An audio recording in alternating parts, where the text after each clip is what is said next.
Hello, everyone. I would like to start us off by introducing myself in my native language, Anin Delilah, Indigenous Anishinaabe Nihiawe. Hello, my name is Delilah. I am an enrolled member of the Chippewa Cree tribe from Rocky Boy Reservation in Montana. I am the daughter of Marlene Gardapi and Raul Lopez, and I am also the great-great-granddaughter of Chief Little Bear. I am honored to be here today to welcome our two amazing guests, Allison Nesswood, who is from the, who is from the Native American Rights Fund, and Jordan Dresser, who is the current curator of collection at the Fort Collins Museum of Discovery.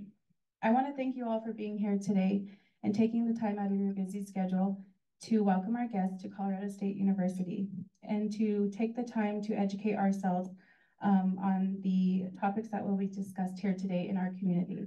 We have fact sheets on the table if you look at the middle of your table, and we also have posters throughout the walls here with Native art and also images to represent Indigenous democracy.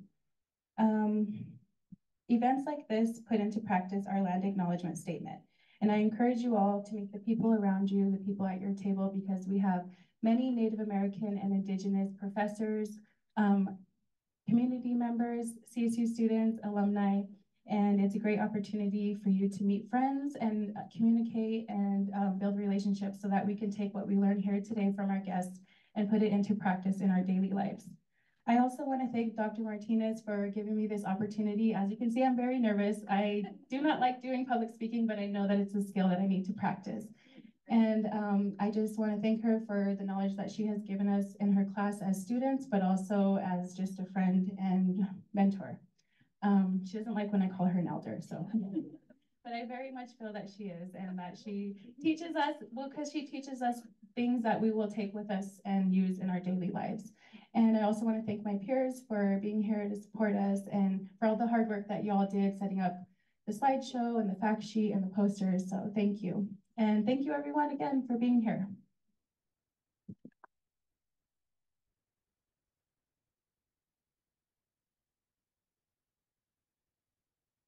And we're gonna start us off by playing the CSU land acknowledgement video.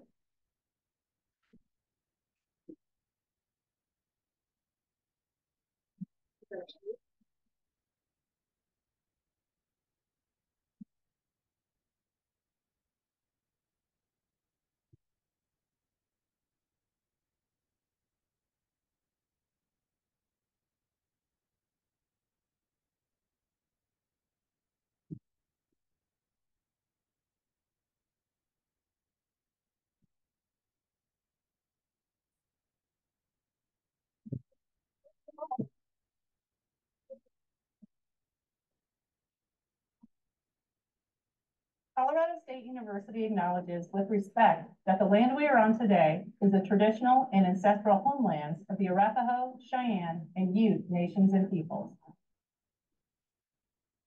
This was also a site of trade, gathering, and healing for numerous other Native nations. We recognize the Indigenous peoples as original stewards of this land and all the relatives within it.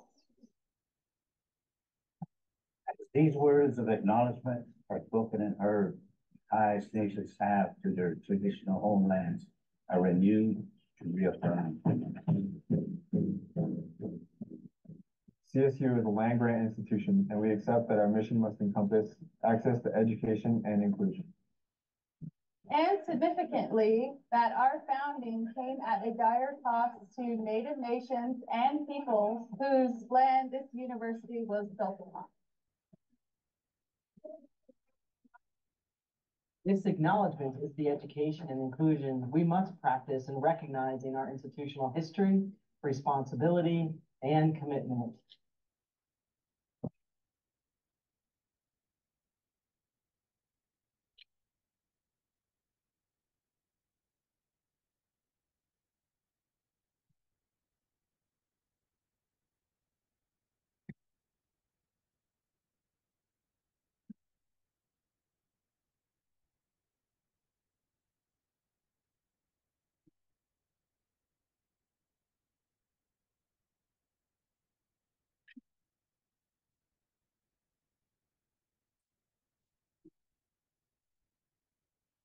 Hi, everyone. My name is Taylor Means.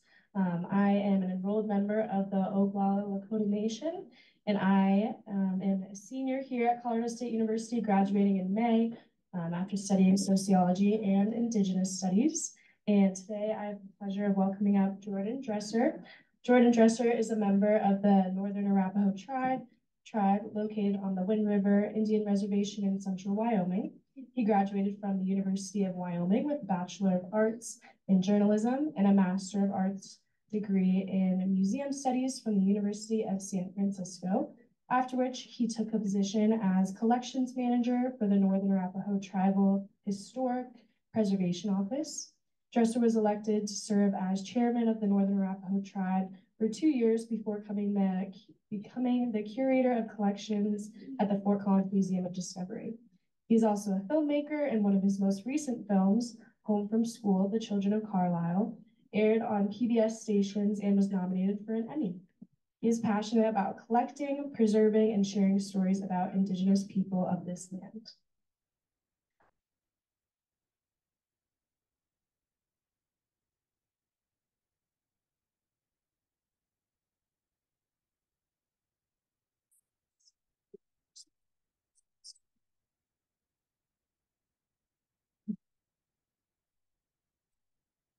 Good morning, everyone. Well, good afternoon, everyone. Thank you all for the invite, and I'm very excited to be here to speak with you all to talk a little bit about the power of democracy within a tribal organization and what does that look for nation to nation. I think the key thing is to remember that, you know, tribes are so distinct and different that one system doesn't work for each other. So that's just a key thing to remember. So I pulled this one out. This is from the Bureau of Indian Affairs. This is their definition of what is tribal sovereignty. And so the key thing to remember is Bureau of Indian Affairs is where all the tribes, the federally recognized tribes, that's where we're basically managed in a certain extent. While tribal sovereignty is limited today by the United States under treaties, acts of Congress, executive orders, federal administrative agreements, and court decisions, what remains is nonetheless protected and maintained by the federally recognized tribes against further encroachment by other sovereigns, such as the states. Tribal sovereignty ensures that any decisions about the tribes with regard to their property and citizens are made with their participation and consent. So a little bit of history about where I come from. I come from the Northern Arapaho tribe. My dad is Northern Arapaho, my mom is Eastern Shoshone. So historically, the Shoshone migrated to different areas, including Idaho, Utah, Wyoming, Northern Arapaho, kind of from the Great Lakes area all the way down from Kansas to Nebraska, Colorado here, and then also parts of Wyoming. So first, the Fort Bridger treaties between the Eastern Shoshone and the United States government established the Warm Valley Reservation, which was originally 44 million acres, but over time it got put down to 2.3 million acres. And the Northern Arapaho tribe was promised their own reservation in Colorado. And for the time being, they were placed on the Warm Valley Reservation just as a placeholder until they got theirs. But traditionally, the Northern Arapaho and the Eastern Shoshone were enemies. So that was kind of a tough agreement. The chief at the time, Chief Washki of the Eastern Shoshone, was the main one who agreed to it. This is an old historical photo. The one raising their hand, they think that was Chief Washki. Chief Washki was known as a chief who, like, you know, sometimes you see these views of chiefs in their full war bonnets and everything. They said he was a very humble man who just wore very plain clothing and just kind of was just very much a part of his people. So the Indian Reorganization Act, which was a key thing that was passed in 1934, President Franklin Roosevelt put that into action. And it was basically an idea for tribes to adopt constitutions and mirror it just like the federal government, or mirror it just like how the America is.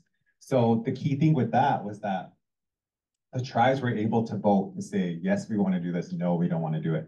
So if you look at the bottom, the Wind River Agency, which it was renamed to from the Warm Valley Reservation to the Wind River Agency, Shoshone and Arapaho, they voted no. So what does that mean for tribes who voted no on that? So the political systems are basically on the Wind River Reservation is that there's no constitution. They're a resolution-based tribe, meaning that everything that they do is based on resolutions. So how do you get resolutions passed? It has to be a majority of opinion. So the true power on the Wind River Reservation with both tribes is a forum called General Council. And that's where anybody over the age of 18 who's enrolled with the tribe can go vote, present items and whatnot. So that's the power of true democracy. You can't move anything without these resolutions being passed. And it's very explicit, especially certain things with the Northern Arapaho, certain things, business ventures over, I think it's over $500,000. You have to go through General Council. You have to get those things approved first. And sometimes it can be a little different because you can get 500 people to show up, you can get 1,000 people to show up, you know, it just kind of depends on those things. But from there, to take care of the day-to-day operations of the tribes, they're broken up into business councils. So they're 6-member, they're elected by the tribes, and they serve for 2 years, and basically they do the day-to-day operations of the tribe. But once again, the resolutions are very key, and once again, the general councils are very key because it's difficult. You know, I've served as the chairman for 2 years, and you're scheduled for a year, but depending on if you get enough people to show up, they're not held. But it is difficult because you're presenting for a whole group of people who have a just as equal stake as everybody else. And they all have to come to an agreement. Sometimes the answer is no, and you just take it as it goes. But the key thing is I think everybody's got to make informed decisions about what they want to do next. So I wanted to do, I think that democracy and sovereignty go hand in hand on a lot of different levels. A lot of people think about sovereignty and you hear that question a lot and you hear that phrase a lot. Like, what does sovereignty mean and how does it affect tribes? When I became the chairman, somebody said to me best, they're like, remember when you're going to these different institutions and these different places in these different states or whatever, they're like, they got to treat you the same way that the US treats Egypt when they meet them. Sovereign nation, sovereign to sovereign, you know? So that's like a key thing to remember with all these different things. But I wanted to go through some of the different examples of how it goes into play. Gaming was a very key thing for Indian nations. It sparked economic development. Because if you think about it, a lot of times tribes are put on reservations where they're isolated, not a whole lot going on. So in terms of economic development, if you're oil and gas tribe, then great. We are an oil and gas tribe, but over time, you know, oil and gas has its ups and downs. So it's nothing very reliable. But gaming, which was introduced in the 1980s, was a very key thing. And it was something that a lot of tribes latched onto and wanted to do because they knew it was going to be something good for, one, an employment, but also two, to hopefully bring in revenue. The Northern Arapaho tribe started first, and they wanted to enter into gaming. How the gaming goes is that you got to talk government to government in a certain extent. So you got to start with the state first. And the state of Wyoming said, well, no, we don't even want to come to the table. So the Northern Arapaho tribe took the state of Wyoming to court and all the way to the 10th District Court here, and the tribes won. So the tribes won the right for gaming. And their argument was that Wyoming acted in bad faith, that they didn't even come to the table, which was true. So the Northern Arapaho tribe became the very first tribe to not have a state compact. And to my knowledge, they're the only tribe still. And what that means is that you see these other tribes that have casinos and whatnot, they have a compact with the state. So therefore the state takes a cut and also can impose certain rules in extent. So Wyoming has none whatsoever. And also Wyoming gets none of the income, you know, but that speaks to the power of that. That speaks to the power of those things. And the key thing was that gaming was presented to the tribes first and to the general council, to the known democracy of it all. And they asked them, what do you think? And the key thing that the elders said was, we want gaming here, but we want no alcohol served there. So that was a key wish that the tribes carried on and hold to this day. You know, sometimes you see different things about people want to do it for more income, but that was the belief. The belief was this is a place for our people to come work and also for a place for us to hopefully get some income generated from it. So hunting is a very big thing, you know, especially a big topic within our region, due to the fact that there was a very key case that came out, and it was a Herrera case. Herrera is an enrolled tribal member of the Crow tribe, and this individual is hunting in Montana, but then, you know, over time, you just kind of lose track of exactly where you are. And then ended up on the Wyoming side and made a kill, and then was stopped by, you know, the game wardens and whatnot and said, you can't do that. And basically argued, yes, I can. So went all the way to the Supreme Court, which is a very key thing. And it just said basically that when states became states, it didn't diminish the power of the treaties and the power that the tribes had prior to that, because hunting was a key thing that was part of those 1868 treaties. And that was a very big thing. And once again, I think that I think this case is really big, and I think it's going to have a lot of implications as we go further down the road, because those are conversations that we always had about different stuff as well, amongst us. It's like, who's to say that we can't go out and hunt at different times, you know, because hunting is a key thing for food for individuals and whatnot. But the gaming code is a key thing because, once again, it was voted on by the people. The people were the ones who said, this is the gaming code that we want to adopt. And that's a very big win for us because it protects us as a whole. And not only that, the gaming one, but also the law and order code. That's one that we voted on as a people once again, you know? So everybody has a say with that. And everybody can say, this is what we want to do. And if you think about it, true democracy is all things considered, you know, all points, all venues. You got to look at it from all different directions. Because if you don't, and you tailor it to just certain groups or whatnot, it's going to be skewed in that favor, you know? So that's a very key thing that we work on quite a bit. Jordan, I had a question on the hunting issue Yes. with Herrera. Was it the state of Wyoming then that took him to court? State of Wyoming. Was it the tribal nation? No, Okay. State of Wyoming. So oil and gas, like I mentioned, we're an oil and gas tribe. How these work is basically over 100 years ago, leases were signed and whatnot, and it basically guaranteed certain oil groups that would have the bulk of the share. It was basically broke down 80-20, meaning that the oil companies took 80%, the tribes took 20%. And so the tribes were locked into these deals for a long time. Back in 2020, the leases expired. So basically it was like a key pivotal moment. And they're like, well, what's the tribes gonna do? The tribes talked about it and decided that with the general councils and said, we're gonna take the risk and we're not gonna renew the leases and we're gonna do it ourselves.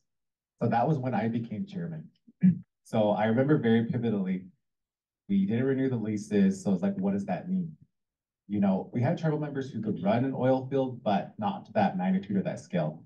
So we went to general council, and that was my very first general council meeting. So there's basically like 400 people there, and you're making your case of why we should do this, why this is important. Yes, it was a risk. None of us knew exactly how it was going to go.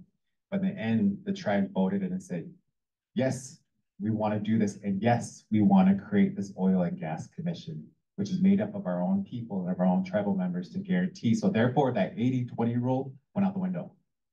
So now the tribes get the bulk of the share of the funds and everything. So as you can see, there's all these pivotal moments that kind of happen. And you got to think back to way back when, you know, a lot of times people talk about tribes and whatnot and the different roles that people played. The Northern Arapaho tribe, they would, before they go to war, they confer with everybody, and including the women. The women were a very key point of it, and a very key part of it. And where they discussed things with them. And actually the women were the ones who decided, yes, we're gonna go to war. So they would talk amongst themselves and say, what do you all think? And so you can see all these key moments in our history happening from us as a group sitting down saying, what do you all think we should do? Like what's next for us?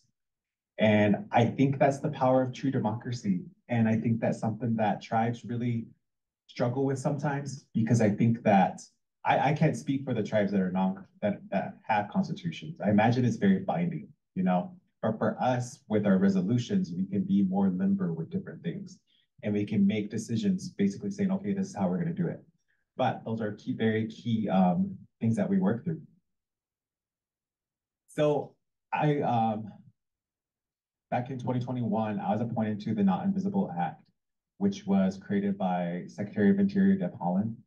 And basically she created this commission of 40 individuals from across the Indian country, and we were tasked with finding solutions for the MMIR crisis that's going on right now, you know, for those missing murdered Indigenous relatives. It came out of missing murdered Indigenous women. And the title has changed to include more groups of different individuals. And so I was appointed to that. And it was a very big eye-opening experience, because I got to see how siloed everything is, not only within any country, but across this nation, you know, and how, it's how I talked about earlier, is all things considered. Basically, it was, well, we don't even take into consideration your thoughts. We're just doing our stuff over here. And that's too bad everybody's missing and murdered, but hey, we're doing our job over here, you know? And that was very frustrating. So we came out with a key report, and in the report, which came out last fall, and you could all look it up and view it. It's just basically saying key recommendations that we want. And a lot of it is, number one, more funding. Number two, more resources. But number three, and the biggest one, cross communication with each other, you know, and bringing everybody to the table and saying, this is what we're going to do, and this is how we're going to combat this issue. Wind River is 2.3 million acres. When I was on the council, there's 16 full-time officers. So manning that entire area, you can't do that in a certain sense. But call times are very low. There's not enough victim advocates. So therefore, people don't know who to turn to exactly to. There was a backlog with rape kits there. So individuals who did go that route, their stuff was kind of sitting in limbo. So there was just like a whole host of different things, but that was the key thing. People weren't communicating with each other, and people didn't know exactly who to reference who where. And as we all know, especially when a person goes missing, time is of the essence. But also when somebody is sexually and physically assaulted, time is of the essence too. So you got to have key things available for individuals, and that just wasn't happening. We had field hearings throughout the whole country. We had some in Alaska, we had some in Minnesota, we had some in Oklahoma. Billings was the closest one near Wind River that we had. And basically we invited community members to come out and give their opinion. And those were really tough. Once again, that was democracy, you know, hearing from the individuals themselves who got affected by these issues and being like, what's going on? How did this happen? And you heard all the heartbreaking stories where sometimes people just didn't know, you know, what to do. People were kind of given the runaround. People were having their rights violated left and right. So that was really tough, but we took all those voices and we condensed this into this report that basically said, we got to do better and we got to do right by these individuals, because people are just basically getting away with it. So I urge you all to look up that report and see the different work that we did. So those are some of my sources I listed out, and there's quite a bit. I think that's very important and key, but those are just the examples that I use to talk about these different things, because I always think that tribes have a lot of power and they have a lot to say, but at the same time, it's very important that we get on the same page with different things as well, and it truly represents what the tribe wants and needs at that time. Tribes are so different from 30, 40 years ago. When I got onto the council, I was one of the youngest council members, but also I was one of the youngest chairmen across the country. And that was really difficult, because when we go to these consultations and whatnot, I would be one of the youngest ones. And sometimes you would have that where people would think they knew more than you know? And they did know more than me in certain aspects. They had more experience than me. but also I could see that things were shifting and changing. And you have to shift and change as you go, or else you're going to get left behind. Right now, a key topic is NAGPRA. You know, fortunately, NAGPRA, the Native American Graves Protection Repatriation Act, which is a federal law passed in 1990, which helps tribes get back their certain items. It's tiered in certain ways. One is human remains. Two is items of cultural patrimony. What that means is that that individual didn't have that right to give that away. It belongs collectively to the people. Democracy again. And the last one is sacred items. That's been the mechanism that tribes have used to get back their items. But unfortunately, there's key changes made to it last year. So now tribes have more of a system to actually have these conversations, because consultation is something that's very important. And I think sometimes it might look and feel like different things for people, but the key thing is that number one, having the tribes have come and give their opinion, but also number two, give them the platform to really say how they feel about stuff. A lot of times people would say, well, tribal consultations get heated and angry. Well, it's because people are frustrated, you know, for hundreds and hundreds of years, we've been given the runaround of stuff, you know, and that generational trauma trickles down. But that's very key and important to doing those things. And I hope and I really think that now is a really pivotal time where things are opening up more ways than one, and also trying to be more limber with stuff. And I think NAGPRA is just the start of things really adopting and changing to benefit the tribes more. And I really want to see a lot of things go home. You know, I worked for the Park Collins Museum Discovery, and somebody once asked me before, well, do you think it's the goal for the tribes to bring everything back? I said they could if they wanted to, you know? I said, but I would advocate having a few items there, you know, because museums are places of cross-cultural exchanges. So it's very important that we have some items there that people can see and also have that cross-cultural experience. But most importantly, too, it's got to be based on what the tribes want. You know, if they don't want to do those things, then so be it. So these are just some of the examples that I use with that stuff. I'm a filmmaker as well. I've been very fortunate enough to do 4 different films that kind of touch on these topics in different ways. The first film I did was called What Was Ours, and it talks about museums and the relationship that they have with the tribes. The second one was called Arapaho, that talks about the power of art in the country. The third one was Home from School, which screened here. And that was where we brought our children who died at the Carlisle Indian boarding school. And our tribe was the first one to repatriate them and bring them back home back in 2017. And the last film I did was called Who She Is. It tells a story about missing and murdered Indigenous women. And it's animated. And that's going to premiere on PBS on May 2nd.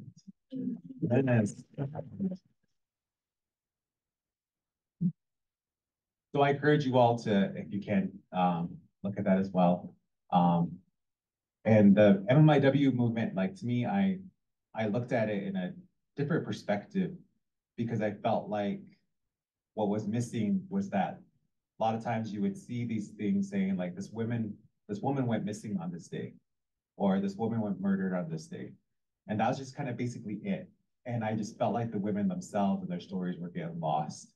And I was like, well, who was this woman? What was her life like, you know, prior to all that? So we worked with the families of 4 women, and we basically told their stories, and we made it animated because we wanted to feel like we were bringing her back to life. And it's all in first person. So I encourage you all to look at that as well. But thank you.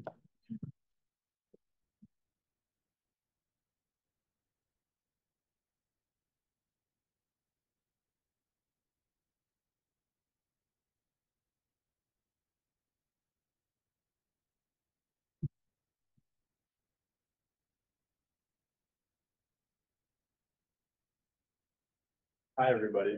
It's working. Hi, everybody. I'd like to say thanks again to Jordan and Allison for coming out. Thanks, everybody, for showing up. My name is Gavin. I'm a senior here at CSU studying sociology with a minor in Indigenous Studies, and I'll be attending University of Illinois Law School in the fall. Today, I have the honor of introducing Allison Nesswood, a staff attorney at the Native American Rights Fund. She engages in nationwide litigation, advocates for Native American voting rights legislation, encourages and protects civic engagement, and assists tribes in advocating for greater voter access for their communities. In her role, Allison was the lead attorney in successful federal litigation challenging an Arizona state law that would have disproportionately denied Native Americans the right to vote. Prior to her outstanding work at NARP, Allison earned her undergraduate degree at Yale and attended Columbia Law School. She's an expert in the field of health policy and healthcare justice and has led the passage of several pieces of state legislation, receiving awards recognizing her contributions from state and national partners.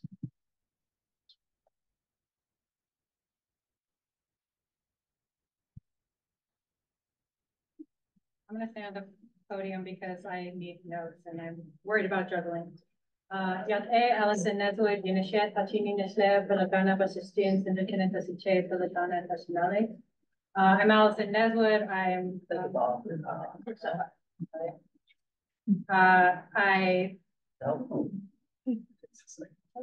Hello. I'm Allison Nesswood. Thank you for the introduction, Gavin. As he said, I'm a staff attorney at the Native American Rights Fund. Thank you to CSU for welcoming me here today, and to everybody for attending, and to my co-panelists for your remarks. The Native American Rights Fund, or NARF, is a nonprofit organization that fights to protect Native American lifeways through litigation and advocacy. Since its founding 54 years ago, NARF has worked to advance 5 priorities. The first is preserving tribal existence through the defense of tribal sovereignty. The second is protecting tribal natural resources like land and water. The third is promoting Native American human rights. The fourth is holding governments accountable to Native Americans. And the fourth is the development of Indian law. Our voting rights practice group, which I'm on, has really grown up over the past 5 to 10 years. And in that period, as Gavin mentioned, we've been involved in major litigation to remove barriers to voting. And this is in the US voting system, remove barriers to voting for Native communities. And in 2015, we founded the Native American Voting Rights Coalition, which is a national group of organizations and civic engagement groups focused on defending the right to vote across Indian country. We at NARF usually categorize our voting rights work under the focus area of promoting Native American human rights, but it's really essential actually to all 5 of those priorities. Whether or not tribal sovereignty, tribal resources, and tribal futures are respected and protected depends to a huge degree on the people we elect to office, and whether those elected officials understand and respect our rights as Native American people. So the Supreme Court has declared and affirmed many times that voting is regarded as a fundamental political right because it is preservative of all other rights. So as Native people, we're concerned with the preservation of our rights as US citizens, but also, as Jordan talked about, our fundamental right to self-determine, to self-govern, and to run our governance institutions the way that we see fit, and that fits with our cultural norms, and that advances our well-being as tribal communities. So this right to what's called tribal sovereignty predates the United States, yet it's never been secure. And central to that lack of security for tribal sovereignty is the diminishment of Native American political power in the United States, and central to the diminishment of our political power is Native American disenfranchisement. And so that's what my presentation is going to focus on today, is sort of how the system and how individuals disenfranchise Native Americans. So in that regard, what is the problem we're dealing with? One way to articulate the problem is in terms of voter participation rates. It's estimated that more than 1/3 of Native Americans are not registered to vote. And among Natives that are registered, turnout is typically far lower among Native Americans than among the general population. Estimations are hard to do for the Native American population because of data inadequacies, but it's, in recent elections has been estimated around like 13 to even almost 20% lower than the general population. But looking at the problem in terms of what individuals do and don't do is inadequate, and I think causes people to misdiagnose the problem, intentionally or not, and to think about it only in terms of a problem of individual motivation, so-called apathy. But that diagnosis is problematic, of course, because Native turnout in our elections is rooted in a long history of mistreatment of Native people, and any effort to fix the problem has to be cognizant of that and all of the systemic issues that it has created.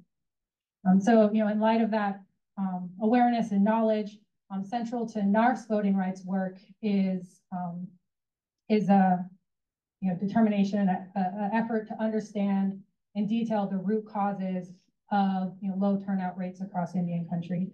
And one of the major projects done in that regard was done in coordination with our Native American Voting Rights Coalition, and that's the creation of this Obstacles at Every Turn report.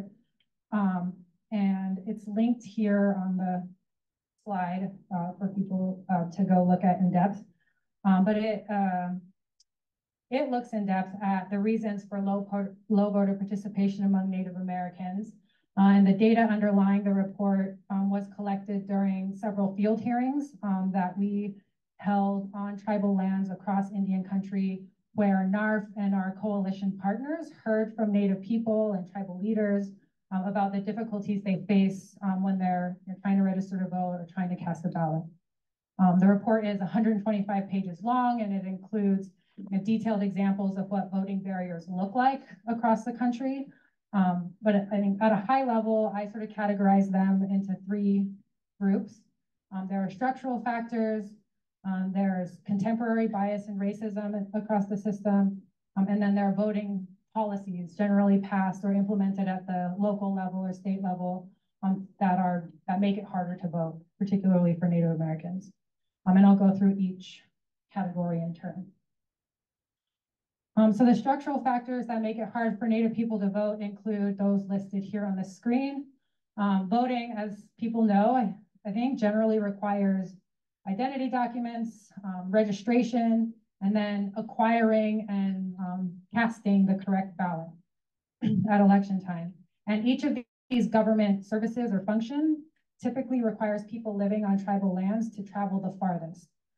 So it's just one example that's pretty typical across states. People residing in Native majority areas in South Dakota must travel 30 to 35 minutes to get to a county seat where there's in-person voter registration and in-person early voting. And that's an hour round trip to just do those functions. And it's at least half an hour longer on average than people from white majority communities have to travel to get to those locations. Furthermore, transportation and infrastructure barriers limit tribal members' ability to then navigate those long distances or maybe avoid them through other processes. So there's little to no public transit in tribal communities. Getting anywhere in Indian country typically requires driving on dirt roads that often become impassable in bad weather, which is common in November in many of these areas. Broadband access is limited in many tribal communities, which means you can't take care of these functions like voter registration online. And while mail voting is often the answer for communities, it opens up a lot of access for many that have voting barriers. Tribal communities often lack residential addresses and therefore home mail delivery. And so there's not the same opportunity to vote from home or to vote in your community. On top of these issues, Native people typically have the fewest resources to put towards overcoming the significant barriers to voting. Native Americans experience poverty and homelessness rates at substantially higher rates than other groups. And people living in tribal communities are less likely to have access to a reliable vehicle. And persistent educational disparities continue to limit opportunities for economic mobility and the development of skills that support engagement in the political process, or that just make that whole process more accessible and easier to navigate. And I think like it's always really important here to acknowledge that these structural challenges, the economic hardship, and all of it, it's by design. They're the result of reservation policies that forcibly remove Native people to lands that were the least desirable to European settlers. They're the result of efforts to forcibly assimilate Native people by breaking our cultural and communal connections. They're the result of failures to adequately invest in Native communities in violation of our treaty commitments made in exchange for Native territory. And a voting system that fails to provide meaningful access to Native people is a continuation of that legacy. I will say some positive things in a little bit, don't worry, but not quite there yet. So unfortunately, in many areas of the country, biased attitudes continue to impede efforts to repair this relationship between Native people and America's democratic institutions. In voting rights work, bias towards Native people looks like election officials or just people in some communities saying things like, we don't participate in tribal elections, why should they get to participate in our elections? Or Native people just don't care about voting. These beliefs and assumptions about Native people underlie official decisions about how to allocate election resources, and as a result, they reinforce systems that exclude Native people and that send a message that we're not welcome to participate. During our field hearings, Native people spoke emotionally about the ways that present day racism continues to impact their decisions to vote. In this category, people testified that sometimes they're afraid to go vote in neighboring border towns where there's still very overt and outright racial hostility occurring. In this picture right here, it's a sheriff standing inside the door of a polling place that was used by people on the Pine Ridge Reservation, where that relationship between law enforcement and the community is pretty fraught based on past abuses.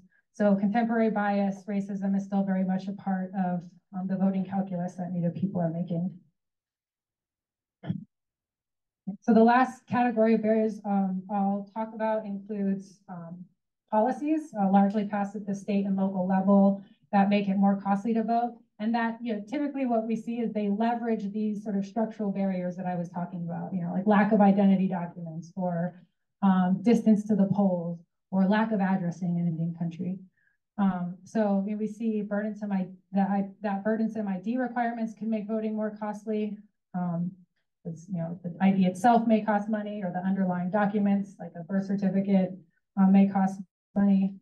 Proof of address requirements may be costly for similar reasons, or they're just sometimes impossible for Native people to meet because there are no addresses or street names in their communities. And so how are you supposed to provide an address? Prohibitions on same-day voter registration mean that Native people have to take at least 2 long trips in order to vote, that trip to go register and then the trip to go vote. In some areas, Native get out the vote, or just community members will help, like seniors or people with disabilities or people who just don't have a vehicle. They'll help them get their ballot in by going and picking up ballots and taking their community members' ballots to the ballot box. And some states will ban that practice in creating additional access issues. States can also make it more burden for Natives to vote when they rely too heavily on mail voting. We talk about how it's really beneficial for some communities, but if states go too far in that direction, it could end up disenfranchising people. And finally, many localities will decline to provide any polling places on tribal lands, and making the long trips that Native people have to take to vote a policy choice. Lastly, keep going. So then even when Native people do manage to vote, redistricting and voting procedures are often used to dilute the strength of those votes. So this is, what people call gerrymandering, usually, or the umbrella for these kinds of activities. So this happens when, during redistricting, when lawmakers either pack Native majorities, Native supermajorities into a single district rather than creating, more districts with smaller Native majorities, or they crack Native communities into multiple Native minority districts instead of creating, a couple Native majority districts. And in both cases, the drawing of district lines in these ways is used to reduce the amount of representation Native people have, particularly like on county commissions or school boards or even in state legislatures. Also, the use of at-large voting is commonly used to prevent Natives from winning representation on school boards and county commissions, where single-member districts could provide that representation. In the aftermath of the latest census and subsequent redistricting process, NARP has been involved in multiple redistricting lawsuits, making sure that the laws, identifying where the lines were drawn unfairly for Native voters, and litigating those really fact-intensive cases to success in Indian country. We still see a lot of, who in 2018 became the first 2 Native women elected to serve in Congress. And then on the bottom is Mary Peltola, who became the first Alaska Native person to be elected to a seat in Congress. And of course, Secretary Holland, or Deb Holland, left Congress to serve as the Secretary of Interior under the Biden administration, the first Native American ever to serve on the president's cabinet. And it's Native organizers and Native voters that are behind these historic achievements. Native voters have made the difference in elections at all levels of government, from the election of Heidi Heitkamp in North Dakota, the election of Lisa Murkowski in Alaska, to making the difference in the hotly contested 2020 presidential election in swing states like Arizona and Wisconsin, which of course produced the nomination of Secretary Holland. Of course, that flexing of political power is not celebrated by all. We've seen time and again that swells in Native political participation are met with pushback from policymakers. And so that's why it's so important, we think, at NARP to have a really vibrant, active voting rights practice group at NARP. After Heidi Heitkamp won in North Dakota, we saw the implementation of ID requirements that required an address when policymakers in North Dakota knew that Native Americans didn't have addresses. Similarly, in Arizona, after the presidential election, the 2020 presidential election was really credited to Native American voters in Arizona and Wisconsin. We saw Arizona legislators pass a similar ID requirement that required an address.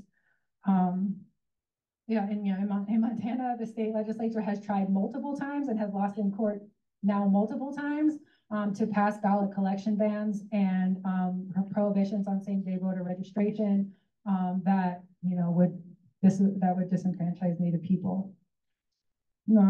Tellingly, NARP has been able to defeat or successfully challenge all of these efforts as Native American voting rights. So the courts are still clear, like these are just clear violations of people's rights. So here I have some important approaches to solutions. As litigators, NARP's voting rights team recognizes both the importance of litigation as well as its limitations as a full solution to Native voter suppression. The solutions have to involve policies that make voting less costly. We need voter registration and voting opportunities that meet Native people where they are. Identification requirements and voting methods need to be flexible to fit the lives of Native people rather than forcing Native people to conform to systems that were designed to exclude them. And we need to resource Native organizations, tribes, Native people to lead and to design programs and policies that work for their communities.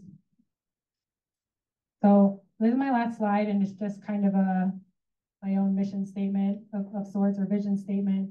For the voting rights and election protection work at NARP. By getting out the Native vote and protecting our voters, Native communities can continue to build our electoral strength, impact the outcome of more elections, and use our electoral power to demand better representation for our communities at all levels of government. For NARP, this is essential to the promise of democracy in this country, which is built on Indigenous land, and it will take all of us to get there. So thank you so much for coming to this event and for your interest in these topics.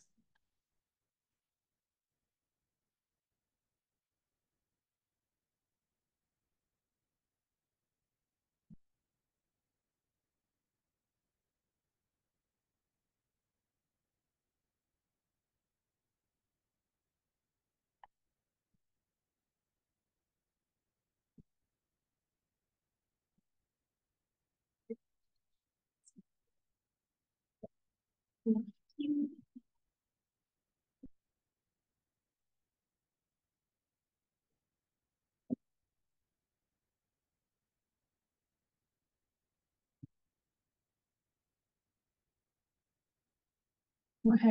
so yeah, I'd love to invite you guys back up, and we're gonna start now the Q&A portion of our event today. But me and my fellow classmates wanted to start off with some questions that we had. And so hopefully we can facilitate some discussion in that way.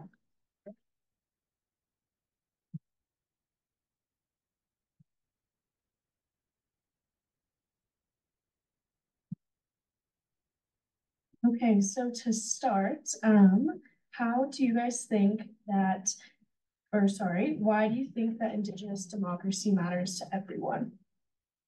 Everyone felt compelled to begin.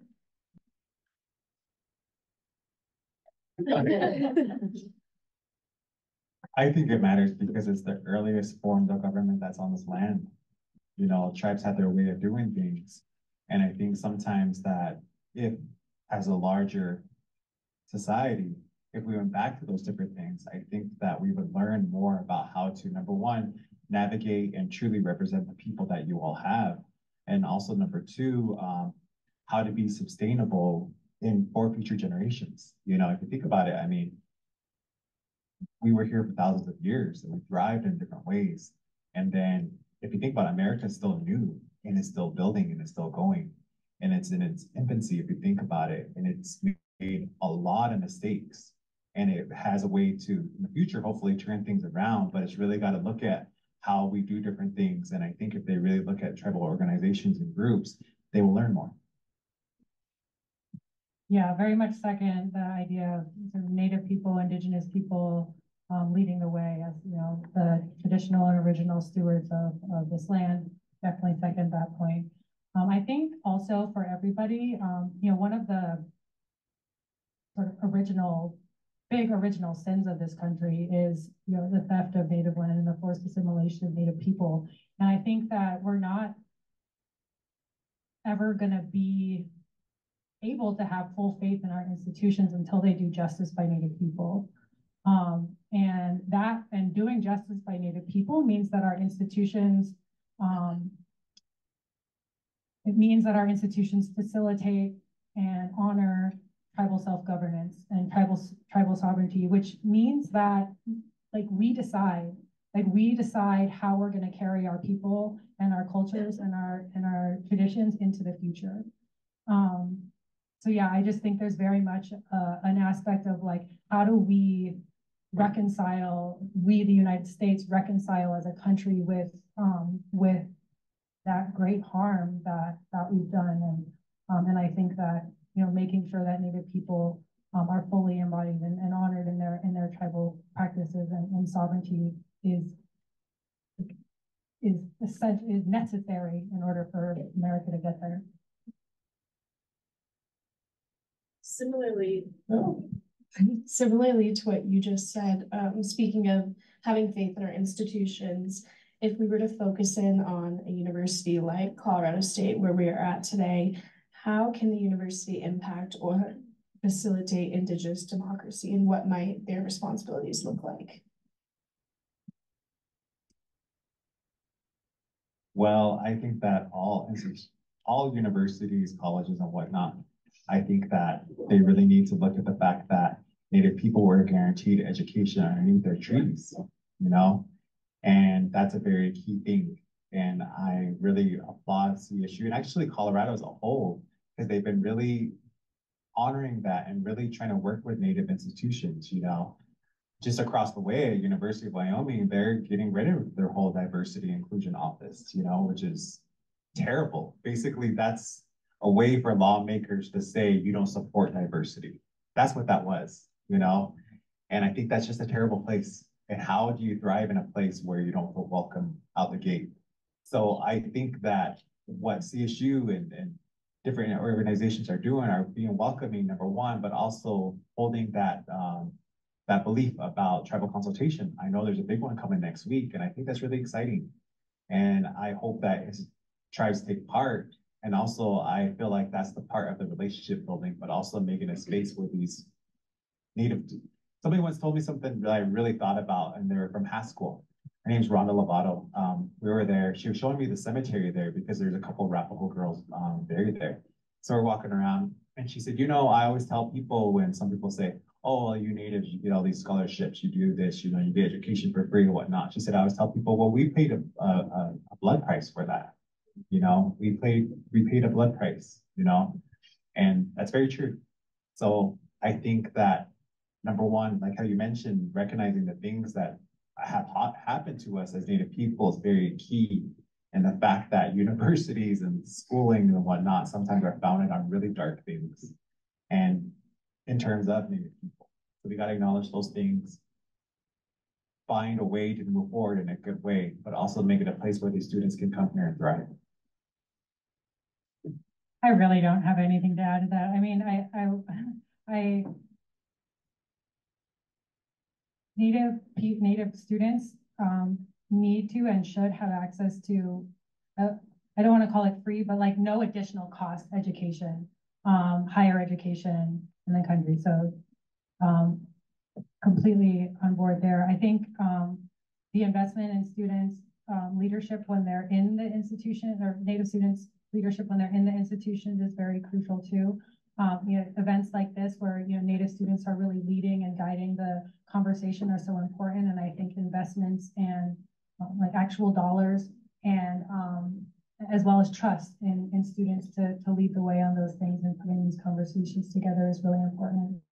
I think with a lot of all students of challenging socioeconomic backgrounds, you need to understand that students in school are not only necessarily taking care of getting themselves through school, but maybe, thinking about how they're supporting family members at home or missing out on ceremonies at home or, whatever those things are. And so there needs to be a lot of cognizance around, what does it take to make sure that our Native students are not only getting here, but getting all the way through in a way that sort of lifts them up and builds their full skill set like, the rest of the student population. But yeah, I mean, I think let's listen to our students on that one. I think they'll have very clear ideas about how, we're not necessarily meeting needs. And yeah, I think that's the key. I had a question. Correct me if I'm wrong, but is Metro State the only university in the state of Colorado that has an Indigenous tuition waiver? Which? Fort Lewis. Fort Lewis, okay. Fort Lewis and Metro State. And the state of Colorado passed legislation to say that any student from the 48 recognized tribes would qualify for in-state tuition, at least, that's actually pretty big considering what out-of-state tuition is. And I think Jordan made some reference to the state of Colorado, and I do think the state, which I also think touches with Allison, depending upon administration, really has made some moves that have been pretty significant. But so yeah. I was gonna say, connected to what you were saying, Allison, I feel like today is a great example of Indigenous democracy, because look at what we're all doing. We're a part of the conversation around democracy on the Colorado State campus, and now we have a part in that conversation and presence here. And I don't know if that would have necessarily happened even a couple years ago. So yeah, student voices are being heard today, which is a step in the right direction. And then our last question for you guys before we open it up to everyone is, what are some examples of meaningful or impactful Indigenous democracy practices and engagement? I know you both listed a few, but if you have any other things that came to mind, maybe a part of your different projects or different work, we'd love to hear. I would say the TIPO world. So for those who don't know what the TIPO is, it's the Tribal Historic Preservation Offices. Most tribes have one, and they're a really good group of people because they're dedicated to preserving the cultures and the cultural material of their tribes. But also, they really have to come to a consensus of different things as well too. If you think about these consultations, let's say a human remains was found here, that was a few hundred years old, how many, like you mentioned, 48 tribes, you got to get 48 tribes on the same page and basically saying what you all want to do. And a lot of the times the TIPOs work together to basically come out with agreements to say, okay, well, that's found, whoever's the closest will be the ones who will repatriate and rebury them, because that's the goal. And so it's their democracy at its best. One time we had a meeting, this is right before the pandemic, like that February of 2020, we met with the FCC. So when a cell phone tower is built, the FCC has to communicate with the tribes and basically say, we're going to, who have ties to that land, and basically say, we're going to build a cell phone tower and whatnot, and explain it.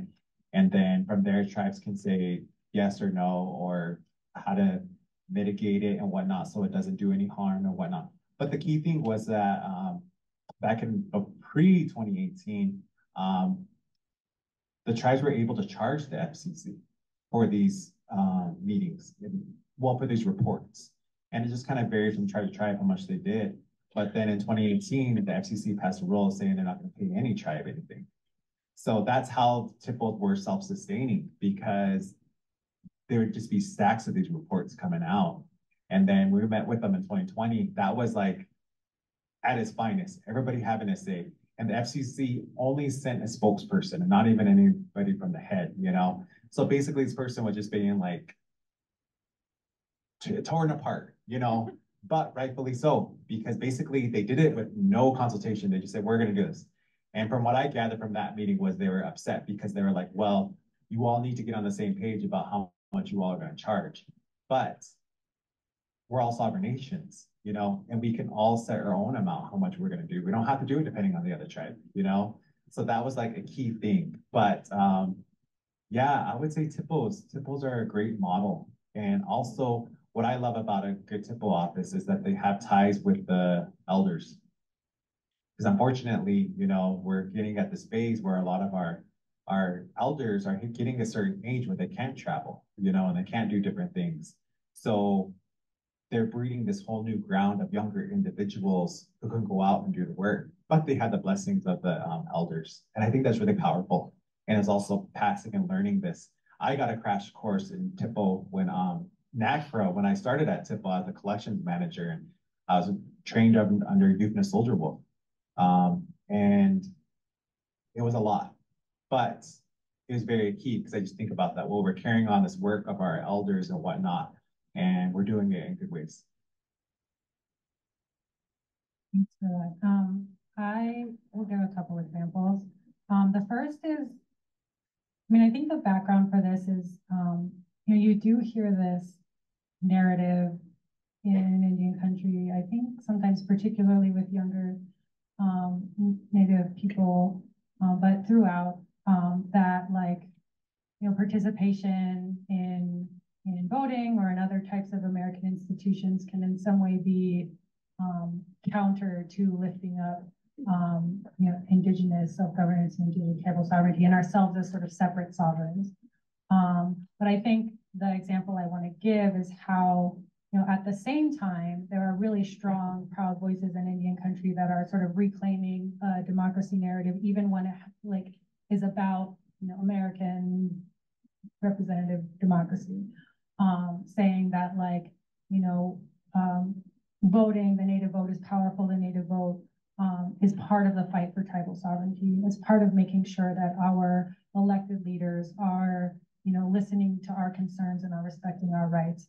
And so that process of having American democracy narrative that's really specific to Native people and our fight for justice is, I think, a really great example of kind of Indigenous democracy and Indigenous political participation.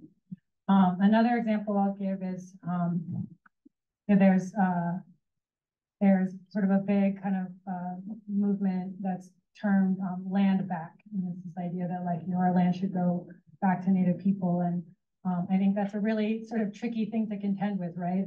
There's a lot of, in the words of the Supreme Court, settled expectations around, where people are and what's utilized how. And so, a lot of, it's a tricky thing.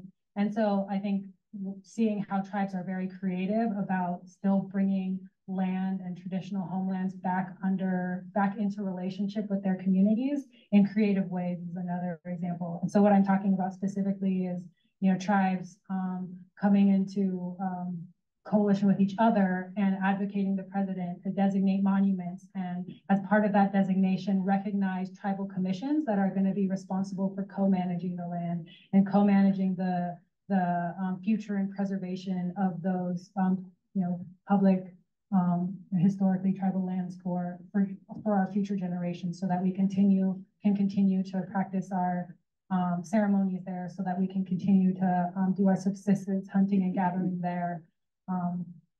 And those sorts of things. So finding even when, we run into walls, finding a way to make sure that we're, stretching our sovereignty and our self-determination as far as we can as Native people, and never stopping on that press. And then the last one I always like to lift up is just how inspiring the No DAPL, the Water is Life protest was around preventing the Dakota Access Pipeline in the Dakotas. I think that movement, not only achieved its goal, but it was just like I felt so powerfully moved by what was going on there, by the way they, the elders, stood in front and did their prayers and sang their songs as part of the protest. It was prayer. And that's what, Native protest looked like in that area. And so many people came to help, so many people came to contribute. And that's what Native protest, that's what Native democracy looked like in that instance. And it really taught something, I think, to the whole country about what it means to be in a democratic relationship with people and community. And I think, there are so many examples, but I guess those are the three I left up. Thank you both. Thank you both very much. We really appreciate that. Now, if you guys would like, and if anyone has any other questions, I can get my exercise today and run around with the microphone. Maybe we can start in here. A number of you use the term enrolled member. Exactly what does that mean?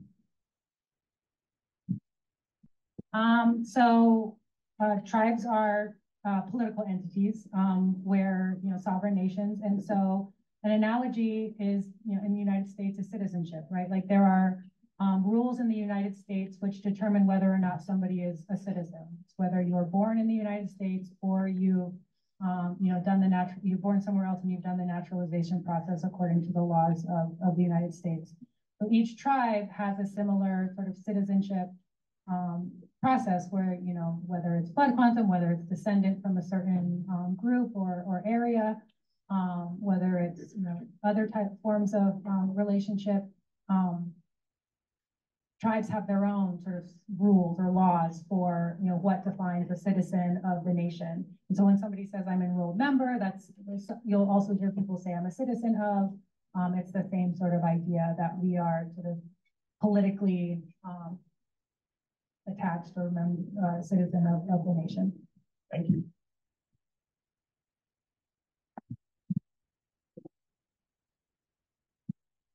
You spoke about legal creativity, and if you were to idealize a pathway to obtaining a representative in Congress for tribal reservations, what in your background does that look like and expertise? Because some tribal reservations have larger populations than some rural demographics across the nation.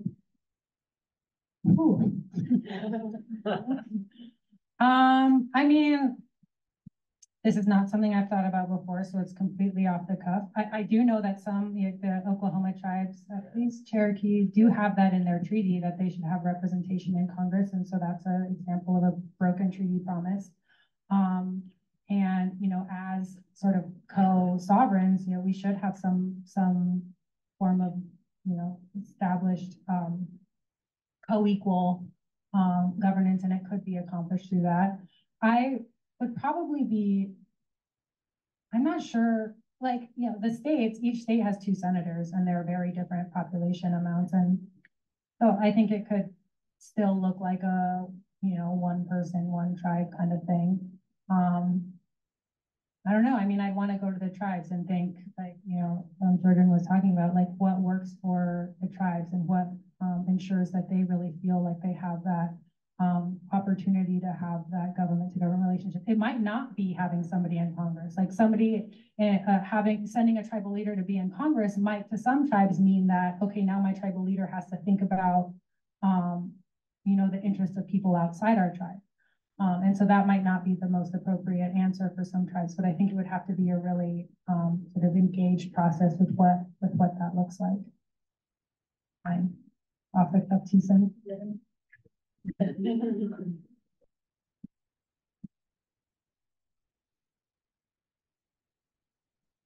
Thanks again for being here.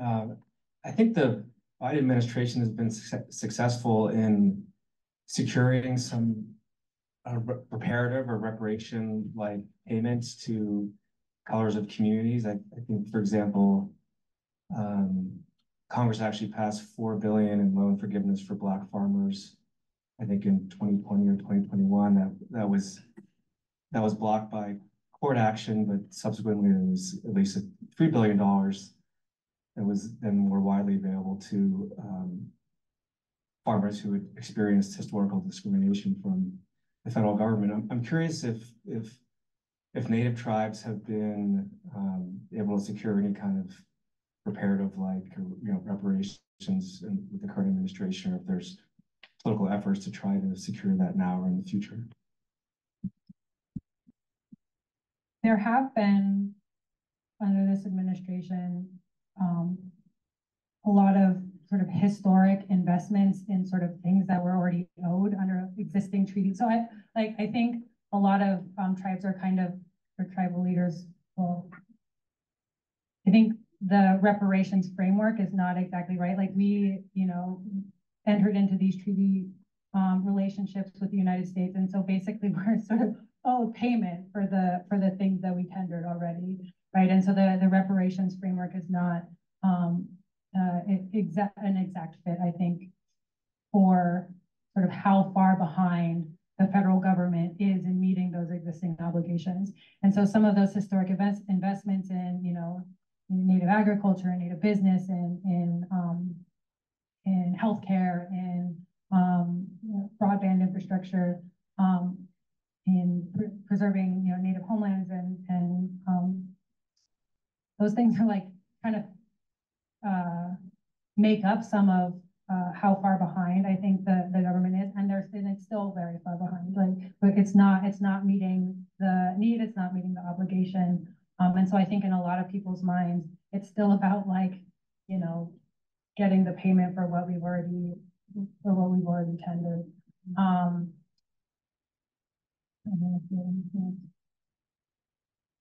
But yeah, I think good things happening under this administration. Really great, important leadership from Deb Haaland as the Secretary of the Interior, which really manages the trust relationship. You know, doing historic things like you know, improving the co-management relationships over tribal lands, and I guess the first happened before under Obama too, but you know, boarding school reparation and strengthening tribal consultations throughout not only the Department of the Interior and the agencies.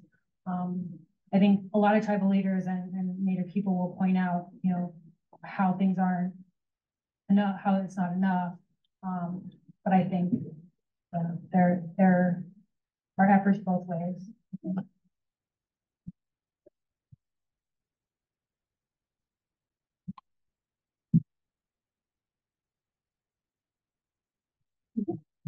Thanks for being here today. I did go to your screening at the Lyric for the Coming Home. Extremely powerful and emotional movie. Couple things. I'm first generation American. I grew up with parents who survived forced labor and grew up around those people. So I understand a little bit of what Natives have gone through in a small essence. But the 4 years I was at Bozeman, Montana State, I volunteered heavily with the Native American Club there, and it's very involved in the community. And I still have friends from various reservations in Montana and South Dakota. But in reflection to what you said first about the democracy of people having to vote, one of the things that struck me was the Laramie Treaty of 1868, when 120 representatives in Washington came and 15,000 natives showed up, Cheyenne and Sioux, and the elders brought that message back to them and they all voted. For me, that was representation of a true democracy. And then in your point, the Dawes Act, which I think is still creating very bad repercussions. You know, it was created in the 1880s for tribal lands, and trying to assimilate, you know, people into the European white culture has been devastating. I grew up, you know, back east, but I grew up what I call the fairy tale versions of history. I didn't really get more history on the Native American culture and their challenges till I got to Bozeman and took a lot of Native American studies from Native teachers. Where do you see our education system? Because I think that's the most integral part of creating a different mindset and teaching honest, true history to even younger classes, you know, where they're growing up with things that were more representational of what happened here as opposed to what we've been taught over generations.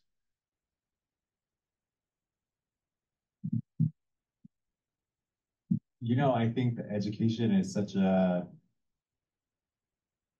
it changes all the time, you know?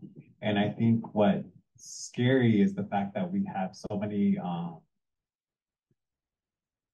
different lawmakers in power who have different views about how education should be, how it is taught, what is acceptable reading materials, you know? It just kind of goes down the list. And I think that they're speaking from a place of their own views, you know, and they're not getting the whole collective group and saying, well, what does everybody think? What do you all think about this, you know? And I think that's really dangerous, because then basically you're trying to inflect your view of what education should be on probably which doesn't include Native people, you know, and the true parts of history omitted from it. And I think that that's not what this is for, you know? I think that education is number one, should always be a safe place for students to learn about not only themselves, but the world, and also finding their place in it. So I think that we really need to be very mindful of those things as well, and also hold our elected officials to task with things like that, and to ask them, well, what are you doing? What are you doing with this stuff? You know, so it has a lot of different levels to it. Yeah, I mean, I think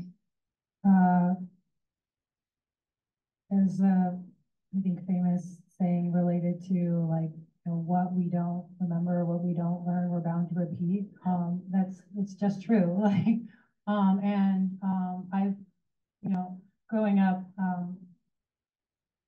you know, I started today, maybe you didn't hear me because the mic was off, but I introduced myself in the Navajo way. And you know, when a Navajo person introduces themselves, they say their clans, which come from the first clan comes from your mom, and then you say who you're born for, your dad's clan, and then their father's clans, who they get from their mothers. And to me, it's a way of, you know, situating myself in my history and where I come from, and really honoring that past and honoring my forebears. And it's really central to the Navajo people that, like, every time you meet somebody, you say that.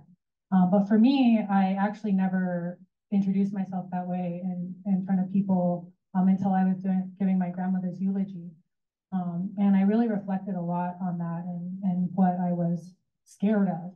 And I remember that when I was a kid, I asked my grandmother to teach me Navajo, and she actually, maybe it was a hard day, but she told me no. She said it wasn't going to help me. And reflecting on that, you know, I know that she went to boarding school. And, you know, these schools are notorious for the harm that they did to Native children for speaking their language or for practicing their religions. And so that's, you know, like a core part of who I am too. You know, as a Native person, we talk about how we introduce ourselves and how we relate to everybody and how we remember our past. But also as a Native person, I'm contending with this, you know, really abusive experience that, you know, my forebears went through, and how it, you know, made it challenging for them to, you know, raise future generations. And when I talk about this. Like I'm starting to get more, nods or like nods of recognition or knowledge nowadays. But when I used to talk about these things in younger years or in college, people were like, what? I never heard of that. And it's shocking that just this big federal policy that was designed to like steal children en masse from their communities and like,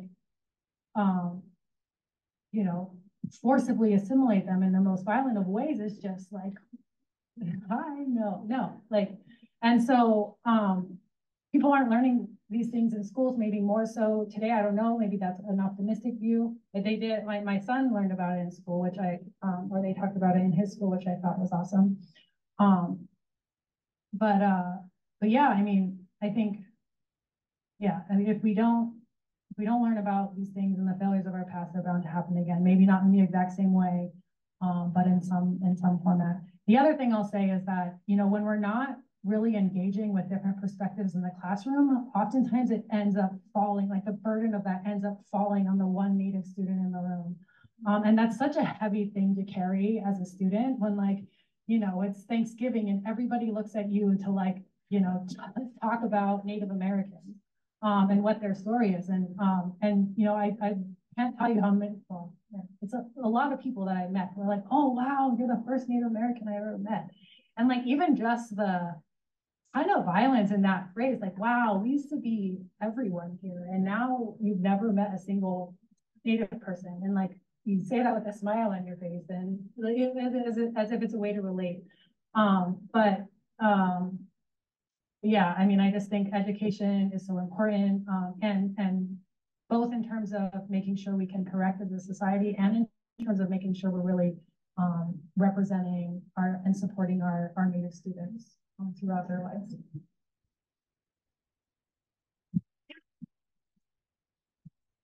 Thank you so much for your time. I wanted to ask about NAGPRA. Earlier this year, there's been a lot of press around really renowned museums shuttering certain exhibits that include Native American cultural belongings. And I feel like the rhetoric's been very much like kind of patting the museums on the back around, oh, we've always been in compliance and we are in such great relationship with tribal preservation offices that we're doing this now. I'm just kind of wondering, I've heard that it's actually quite a burden on the tribes to repatriate human remains, funerary, sacred objects, etc. And I'm kind of wondering if that has really changed significantly or is going to with these new changes to the law, and also like what it took to get to this point. I think that it was like a whole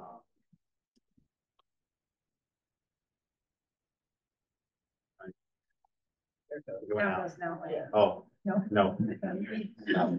It's allowed. I think that it's been a long time coming. That NAGPRA was passed in 1990.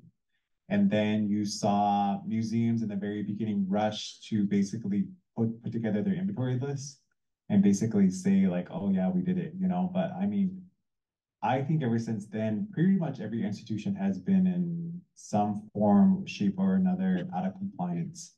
But the key thing was, how do you hold people accountable who were out of compliance? There wasn't a system to basically be like, well, this one, for example, the I'll use that I really use is the Field Museum. Chicago Field Museum was notorious for not doing any tribal consultation. We met with them back in 2018 to basically, they had 4 human skulls and we wanted to repatriate them back to the Northern Arapaho tribe. And their argument was, well, no, we don't think they are Northern Arapaho. But we're like, but your cataloging system says it is, And they're like, well, we think it's a cataloging error. And so to me, that opened up a whole thing. It's like, well, so basically you say you have a faulty cataloging system across the board, And that was 5 years of basic consultation. This was even before the changes, And the burden of proof is always put on the tribes. Like basically you have to prove that these items belong to you. And sometimes they want to include narratives of like, how are they used in ceremony, all these different things, which I get nervous about because in the end, what if you do say, well, this is what this item was to us and this is how it was used and da-da-da. And in the end they say, well, we're not gonna do it. Where does that information go? You know, most likely with the item themselves, so then any researcher can go in there and look at it and basically learn about how your host ceremonies work, you know, which isn't meant for them. So I think that the NAGPRA changes are really good because I think it's just years and years of tribes being frustrated and the federal government hearing this nonstop. And I think that you see all these museums that had to cover up all their displays, and that showed they had no consultation at all. They didn't even do it. So I'm really happy to see all those things happening, you know? And I think that those institutions should be embarrassed by that because they lied all this whole time and basically said, oh yeah, it's fine, but no, it's not. So I think now it's a very golden moment for tribes to basically get the items back that they want and then have key conversations about going forward, how is this going to be used in the future?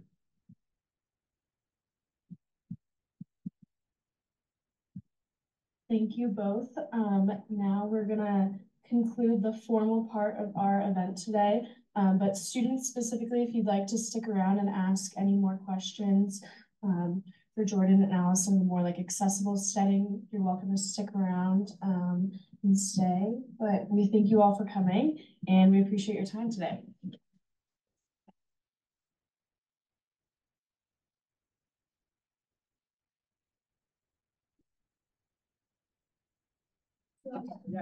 We also have some gifts for you guys from ethnic studies and CSU. And